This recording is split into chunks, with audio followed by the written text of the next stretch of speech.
It's time to get it, and you know how we get it. Americano, the podcast about all things business and personal growth with your host, Eric Vonheim. Today, I would like to welcome Carmen Manrique to the show. Carmen, welcome. Thank you. Thank you for having me here. Absolutely. Where are we at today? Tell the audience. Where are we at today? Today we are at my office overlooking Irvine. We met a week ago and we decided we were going to do this podcast. There's really good conversation here and just part of the journey as all of us. Yes, and thank you so much for your time. I really appreciate it. And for our listeners that are not benefiting from this view from Carmen's office, it is beautiful. It looks like it's going to be a warm, sunny day here in Irvine, Carmen. That's correct. Hot. Hot. Finally, hot in Southern California. Exactly. So a little bit of background for our listeners. Carmen and I met in CrossFit many, many years ago. That's correct. And you are a CrossFit legend in our Rue Nation CrossFit, Carmen. How did that become? I mean, how did you get into CrossFit? Well, since 2008, and believe me, I was becoming just like my dad, a very sedentary accountant.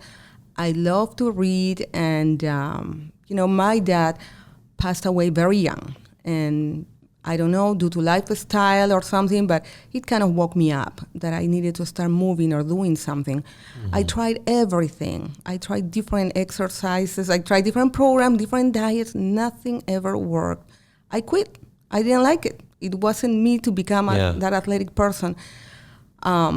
I remember going to Jenny Craig. Even Jenny Craig. Craig? Oh yeah, I went there and I remember that I wasn't losing weight and they told me I wasn't a good candidate for that program.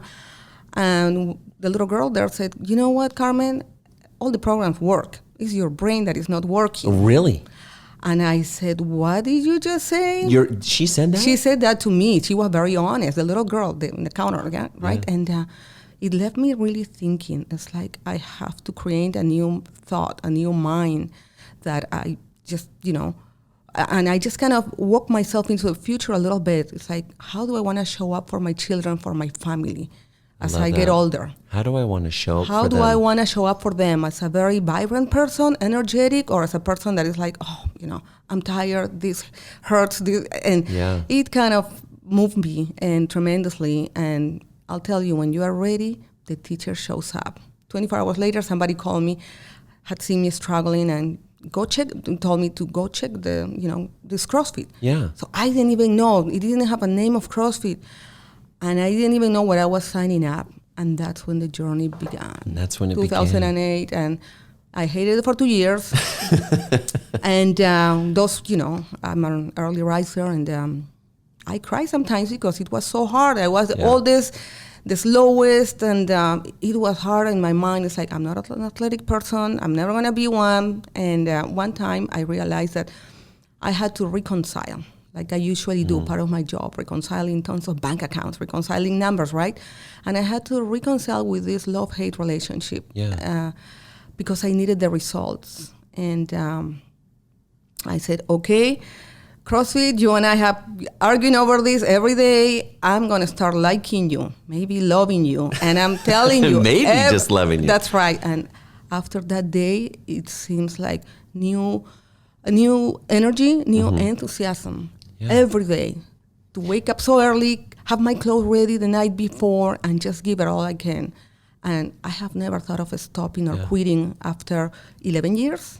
Wow. You make an interesting point, which is, I think that frame of mind, right? Because you speak about liking or loving something as a means of being more successful at it, right? And I think that mindset's really important because imagine, for example, the people that are waking up every single day hating going to the gym or hating going to work. I mean, you're carrying that energy into that environment. Correct. How are you going to have positive results? Never. And that's what's so important. Even Einstein says you cannot have new results with the same mind, right? You have to change. Everything starts in the mind. So amazing community.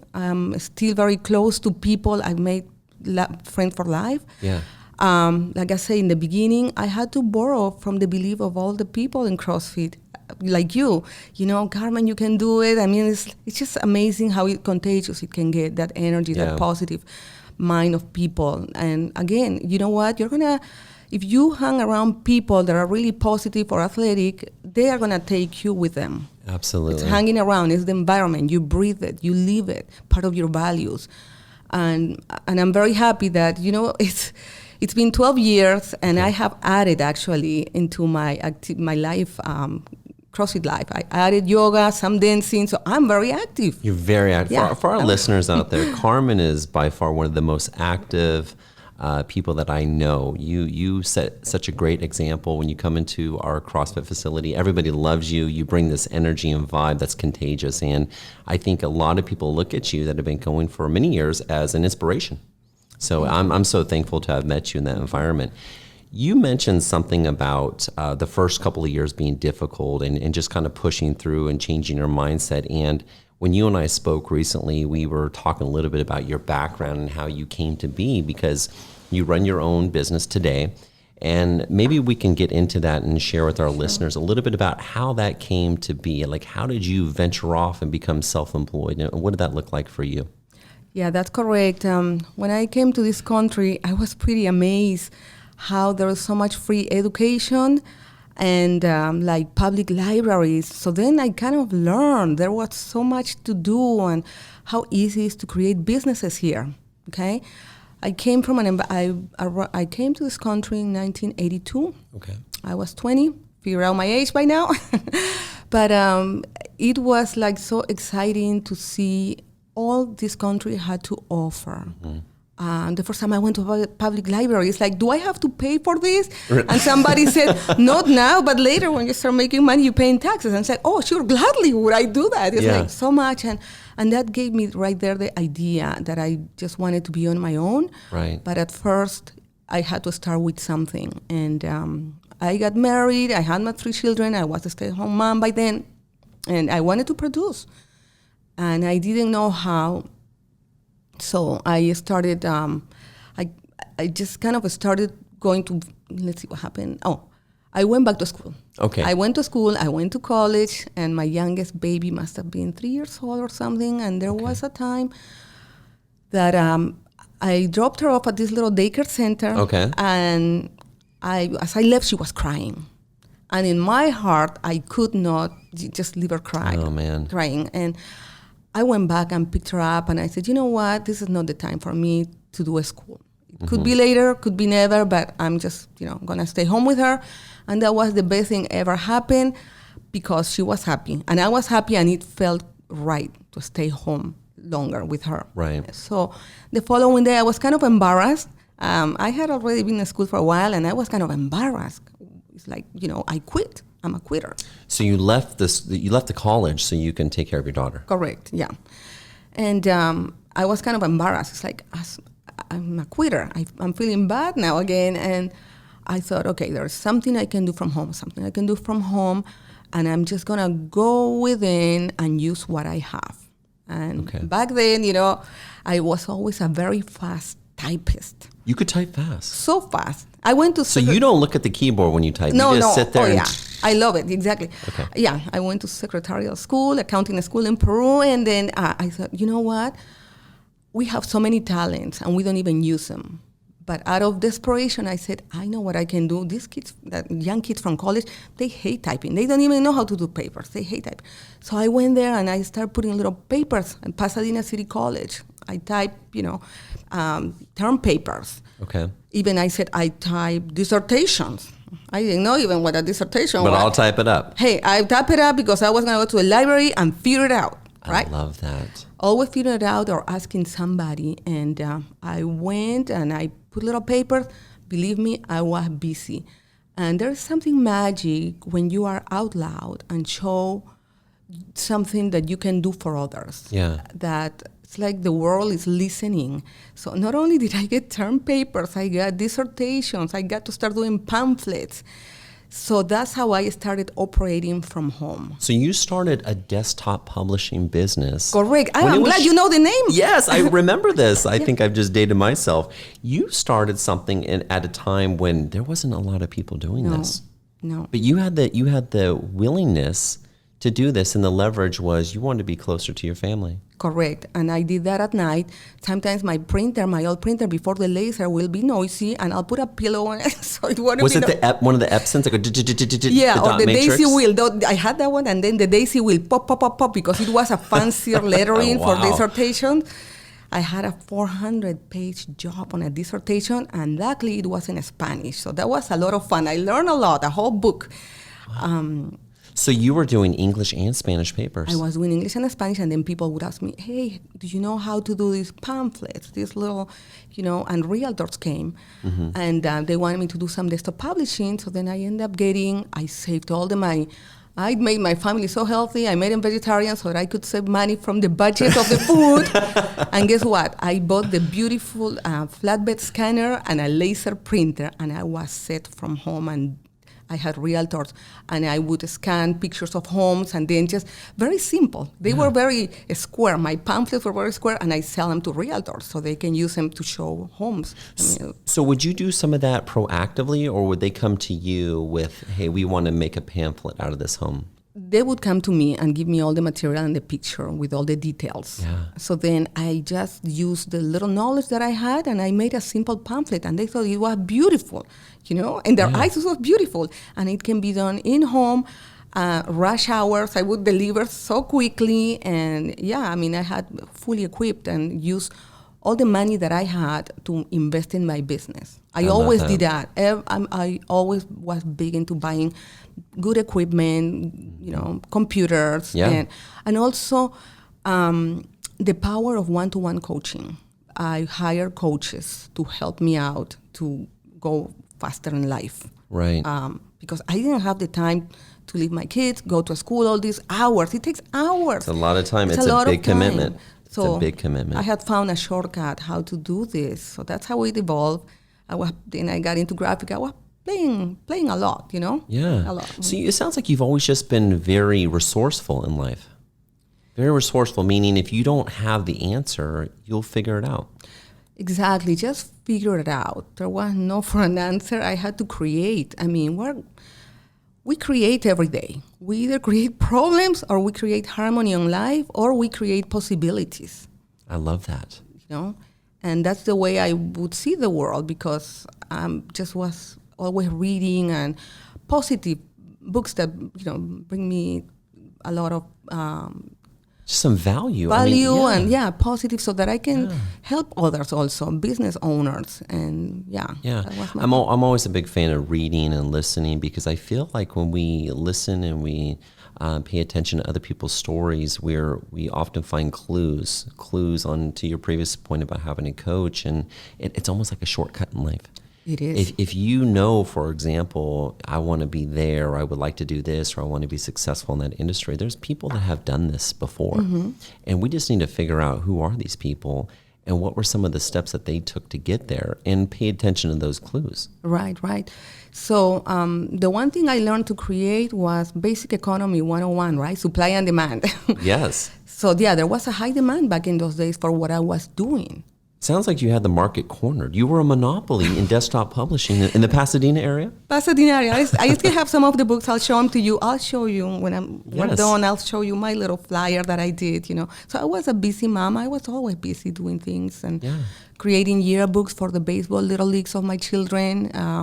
So you were able to build a small business at a very young age and be close to your children. Yes. And that business evolved over the years, right? Because obviously today where we sit in your high-rise tower and you've obviously been in your business for many years, can you bring us forward a little bit as to what you do today and how did that transition? Because you're no longer typing term papers for my... No.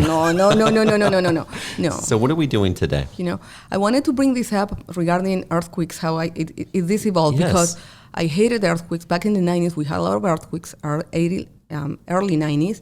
So then I said, I don't want to live in California anymore. I want to go to another state because I hate earthquakes. Yeah. What do earthquakes have to do with what happened?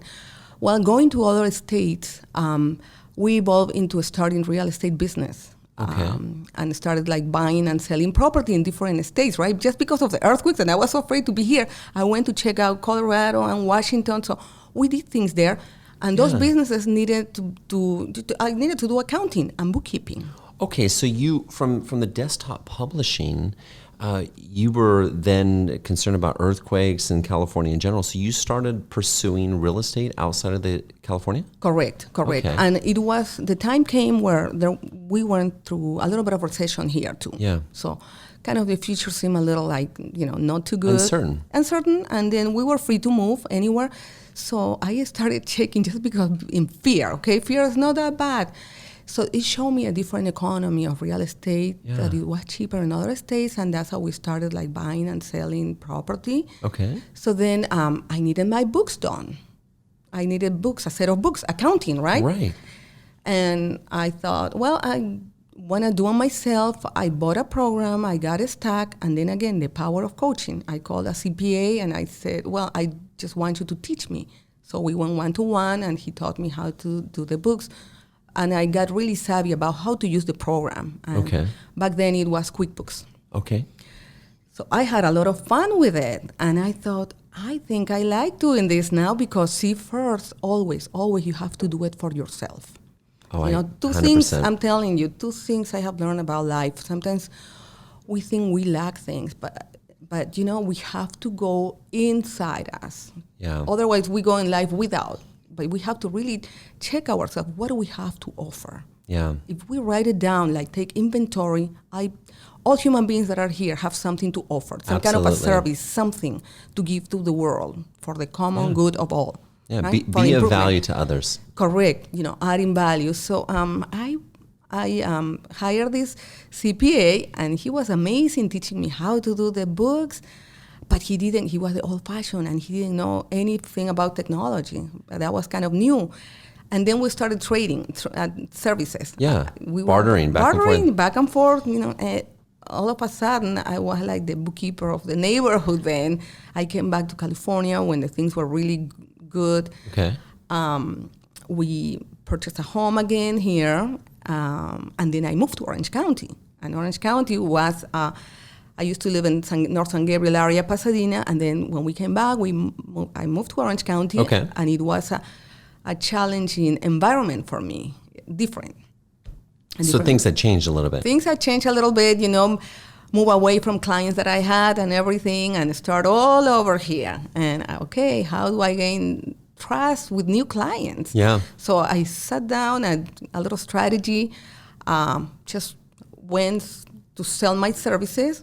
Right here, around here. I would knock at doors with my little flyer, and I said, do you need accounting, bookkeeping, teaching, training? So you proactively walked around your area. Yes, because marketed yourself. Correct. I talked to people, looking at them, their face like we're looking at each other, and then I said, you hire me, I can work here for a month or two. It's all about trust, long time, strong relationships.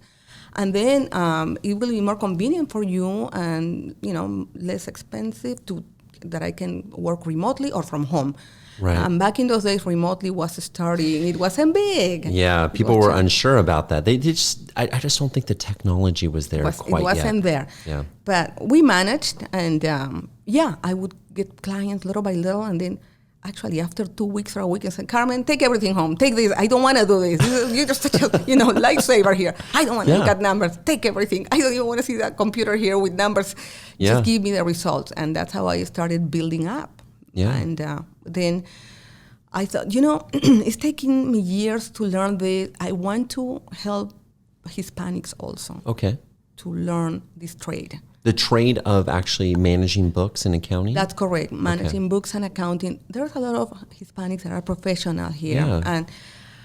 And they say, I went through so many years of school and university, and here I feel worthless. And I cannot hear that when somebody tells me, it's like, no value in the studies that I did because I don't speak English very well. Yeah, and you know what? You bring up a good point. I've heard this story before from some other friends of mine that have immigrated outside of the U.S. here, and some of these individuals they've been doctors, they've been dentists, they've been lawyers. They have phenomenal educations in the country of origin, and then when they come here, it doesn't matriculate, it doesn't transfer over, and so a lot of them have had to start over again, which is in itself remarkable. So I've heard this before. And I started helping people and teaching them what I do so they can work from home, they can have a better lifestyle, and just improve their standards of living rather than doing all the jobs that, some other type of work. Exactly. Nothing wrong with it, but a lot of these people are eager to learn, but it's hard. It was hard to find somebody who can teach in English. In Spanish, all these courses that I have taken, right? Right. And so now, do you, with your courses that you're teaching, are you ultimately trying to get them to a point where they would become an accountant?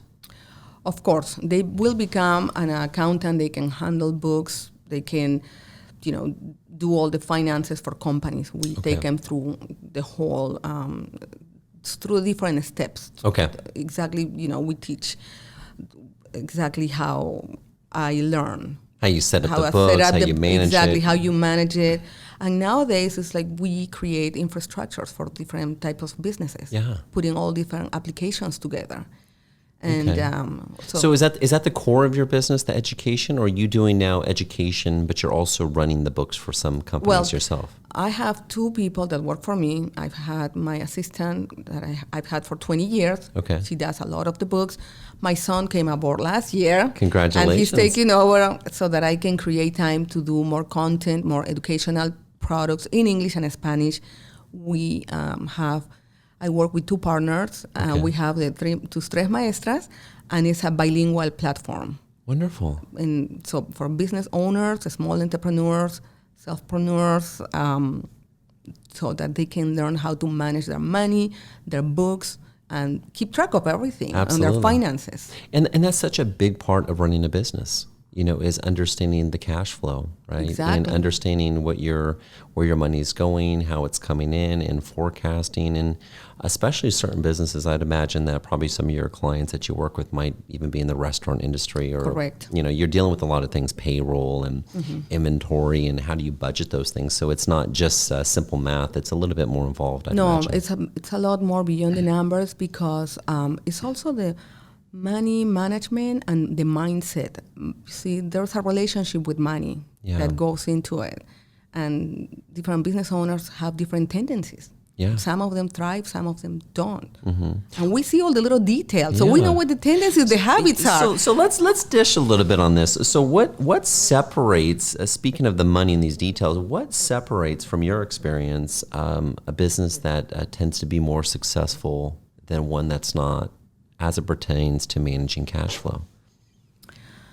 What are some of those areas? Do you think it's a function of some of the business owners that treat that as a piggy bank and they just try to take money out and spend it, or they take some of those bad behaviors that they have in their personal spending and they use it in the business? What do you see? Again, it's the mindset of always adding value into their businesses and reinvesting into their businesses, equipping their people, thinking big, streamlining the processes. Okay. That's how I see people, businesses thriving. So the ones that are successful are really focused on reinvesting. Correct. Reinvesting, equipping their people. Okay. And always adding services. Yeah. But they have to be looking at their numbers, profit margin all the time. Okay. So always looking at profitability. Exactly. And also looking at the value of the business. What is it going to be 5 years from now? Yeah. Being really proactive. See, most business owners are looking at past financial statements. Mm-hmm. Really. Whatever sometimes we deliver on the 30th, it already happened. There's nothing you can do. Right. So now we deliver on real time and we let them know. There are red flags there. It's like, hey, your cost is going up. Okay. But they don't have time to see that. Business owners are busy creating products or selling. See? Right. And they are not looking at numbers. They think they have the numbers in their head. But a lot of times the cash flow is just going around and around in circles. Mm-hmm. They are not building any equity there or more capital. Right. And so you come in, your team. I come in and I tell them, hey, you need to separate this.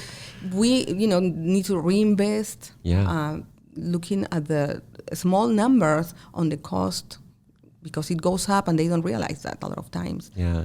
You make a great point about being mindful of the future and the trends and where things are headed. I think sometimes a lot of businesses are short-sighted. They can't see that far out. They can't look at their particular industry, and something that I talk with my students about at the college is, I said, every industry has cycles and seasons to it, right? And I said, it's really important that you understand macroeconomics and the micro. You need to be cognizant of what's going on in the market. So for example, if you're in construction, you probably want to pay attention to what's going on with home sales and construction, right? Even if you're only performing a small thing, like let's say home repair, one little area of that market, you still want to be mindful of it because that's going to sort of dictate some future business for you. Correct. Right? So these are the things that you help clients with. These are the things that we help clients with, more like advisory. Yeah. And then I've been this year creating classes and going into speaking engagements. Yeah. I was just asked from a company to translate their courses into Spanish because they want to hit the Hispanic market really strong. Okay. They know what the Hispanics are consumers. Yeah. And they can be serviced with all these products. They need them. So, I'm getting out there lately. It's amazing. I love, teaching, being in the stage, helping people, inspiring, and just moving forward. You're a lifelong learner and somebody correct. that's constantly adding value to others and yourself in the process. I mean, I'd imagine it probably feels really good to you to be able to help others. Well, it is said that as you refresh others, you refresh yourself, right? And be transformed by the renewal of your mind. I love that. Every day. That. Well, I have a few more questions here before we end the conversation. So the first question I have for you is, what is your favorite book or a book that you would recommend to somebody else and why? My favorite book is The Book of Life.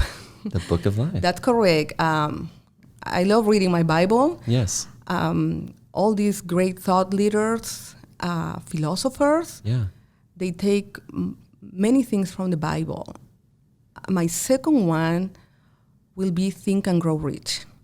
It's a great book. That's a classic. It is such a classic. It has never changed, and it applies even today because it helps you to think, different model of thinking. Yeah, absolutely. Okay, second question. If you could only travel to one more place in the world, and I know you love to travel, but you can only go to one more place in the world, where would that be and why? This year I have coming up a couple of really exciting trips, but if I only had one place, Russia, St. Petersburg.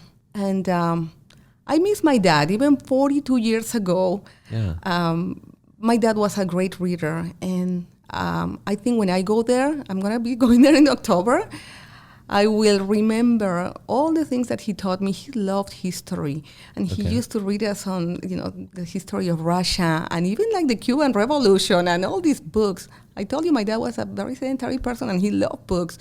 And I'm just already excited to go, and that's a place that I would pick if I had one more.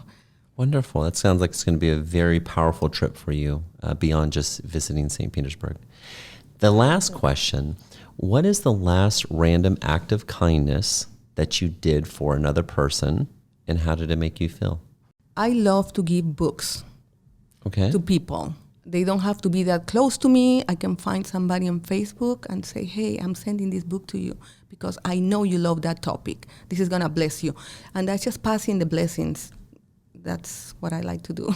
I love it. You're transferring information that's going to increase their value in life. Yes. Wonderful. Well, Carmen, I want to thank you so much for being on the show today. I really appreciate you sharing and thank you for having us. And I look forward to having you on again maybe sometime down the road. Thank you so much. I appreciate you being here. Thank you for your time.